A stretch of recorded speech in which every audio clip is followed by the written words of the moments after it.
Good morning, y'all. I thought I'd do a quick video on how I rust the metal that we get from Alice & Jay. This one is kind of a lower toxicity, I guess you could say, and you're just using household items.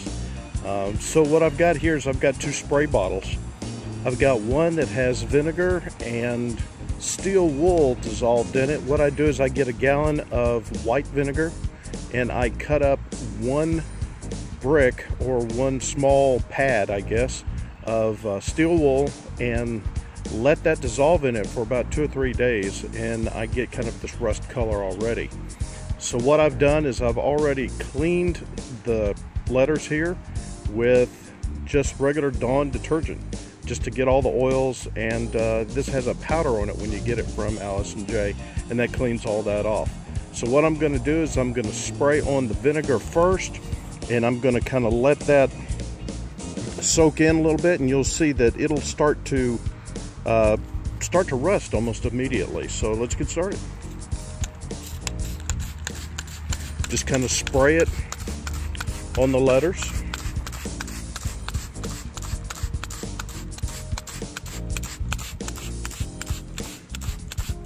Now, some of the color that's on here is already coming from the vinegar itself, so you'll see that it's already kind of rust color coming on here. So what I'm going to do is I'm going to spray these down real well, and then we're going to kind of let that soak for a little bit, and we're going to let it dry. So we'll come back here in just a second after it's dry. Okay, so we're back. This has been about 5 minutes or so, and I've let it dry. Something that I failed to mention is it helps to do this in the sunlight. The heat and the sunlight kind of brings on the process a little quicker. So let's take a look at what we've got so far. As you can see, some of the edges where the vinegar was, where the vinegar mixture is, it's already starting to rust. So what we're going to do is we're going to do another coat of the vinegar, and it's going to bring it even richer, and it's going to rust it even more. So I'm going to apply a second coat of vinegar with my spray bottle, and we'll just get it soaking really good. I think I need to get a new spray bottle. This one's kind of leaking.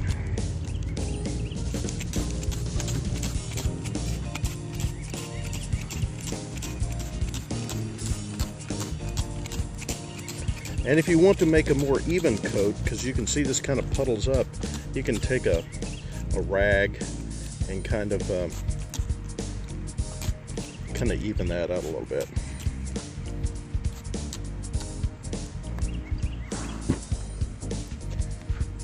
Alright, so we're going to let that dry for about another 5-10 minutes in the sun, and then we're going to go to the next step, which is going to be hydrogen peroxide and salt.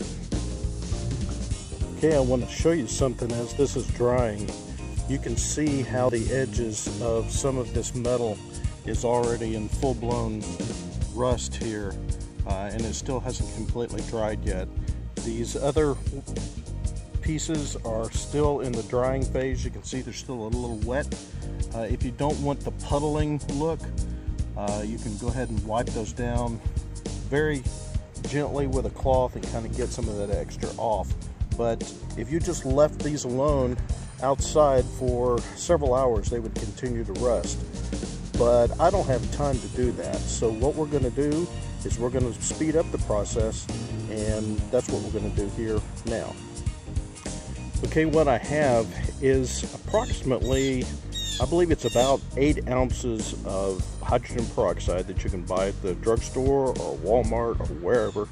I think I picked these up at Walmart for 88 cents, so it's relatively cheap. And I mixed about 2 tablespoons of table salt in with that, and then I shook it up so that it would mix up quickly, get all of that dissolved inside. And then what we're going to do now is we're going to spray this onto the mixture with the vinegar, and we're going to have instant rust. Now, this is going to go quickly, so to watch.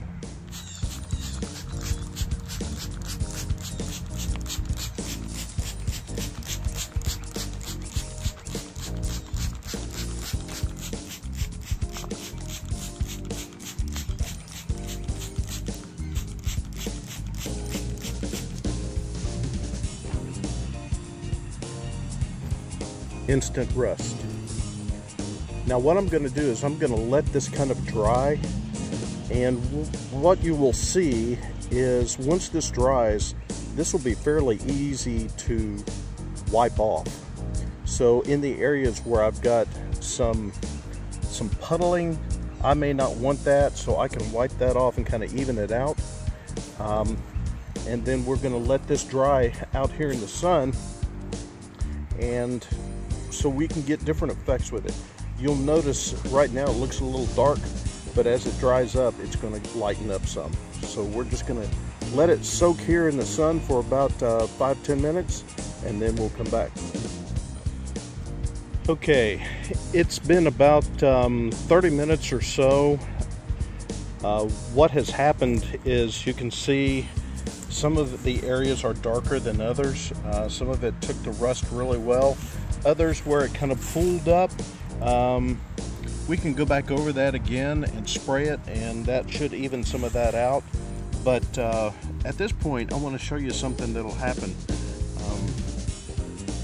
You can either use a soft cloth or a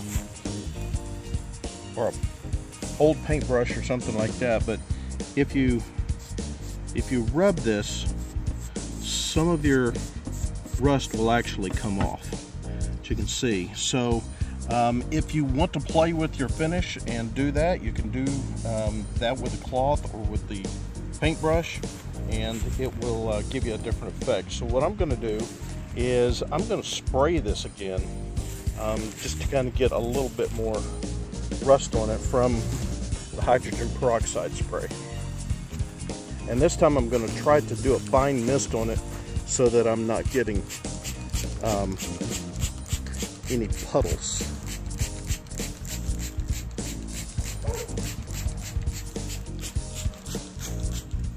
As you can see, as that gets wet, it's kind of puddling up. You'll also notice that it will kind of foam a little bit, and that's normal.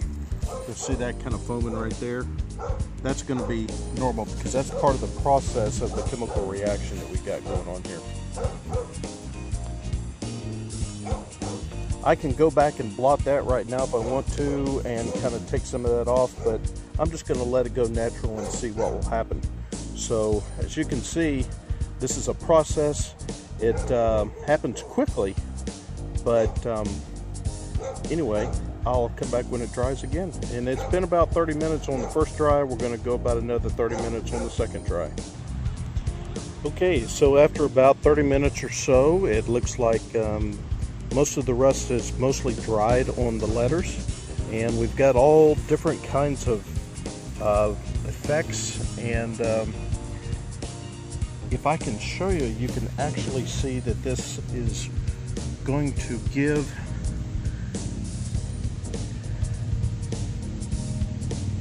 actually, it's got some texture to it.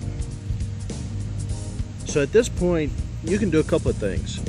You can, because this rust will come off easily, not completely, but easily, you can take a soft paintbrush and just kind of dab it, stroke it, however you want to do it to give some different effects. Or you can just let it go like it is. And it'll continue to rust. When you get it to the rust level that you want when it's sitting outside, what I do is I use some krylon crystal coating, and I use the flat because I don't want to have any shine on it. I want it to look as natural as possible, and that will keep it from rubbing off, so that you can go ahead and apply those to your boards or whatever you're using them for. I hope that you have enjoyed this little tutorial on how to rust bare metal, and I also want to show you in another video how we can use that same vinegar mixture and we can put that on bare wood and we can age it. So for your pallet wood or whatever wood that you're using to make your signs out of, you can also antique that and make it look old and weathered. So that's it. Thanks for watching, and hope to see you soon.